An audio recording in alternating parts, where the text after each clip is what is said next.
kita melihat fenomena lambakan perniagaan yang dikuasai oleh warga Pakistan. Kalau dulu start jual kain dari kampung ke kampung, kemudian pergi kepada sektor runcit, akan lapat no gaimu kota Beluteng. Sekarang ni ada kedai tayar lagi, 24 jam lagi. Selepas ini apa lagi?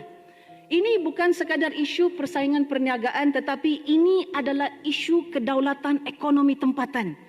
Bagaimana usahawan IKS kita mahu bersaing dan menembusi pasaran luar sekiranya halaman rumah sendiri pun mereka sudah lemas ditekan oleh monopoli warga asing yang licik menggunakan pelbagai taktik perniagaan. My dear Sabahan, saya tahu kedai Pakistan ini sangat convenient. Dulu masa COVID tak payah mau scan-scan My Sejahtera ni, masuk saja.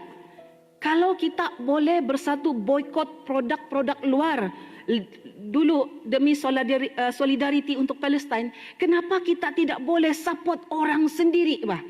Sana kedai Pakistan tu bukan pun Bajau, bukan pun Iranun, bukan pun Dusun bah jadi cashier. Pakistan lah sana depan-depan. Speedmart pun kalah bah. Datang lori borong barang, diorang lah yang sapu. Jualan sara pun kedai Pakistan dapat. Klaim saja di sana. Apa nasib kedai lokal? Lepas itu sibuk kita cakap, oh Filipina ini PTI. Saya mau tanya, kenapa Pakistan ini warga negara dengan izin kah? Sudahlah tidak bayar gaji minima.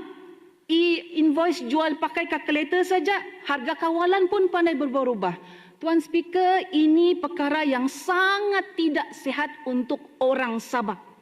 Kalau kita tidak ambil tindakan dari sekarang, mereka ini akan terus berleluasa dan terus bermaharajalela. Jangan nanti suatu hari nanti orang Pakistan sana naik pergi pejabat daerah, pergi kasih atur lesen. Saya tahu diorang ini rajin. Saya tahu diorang ini sailang.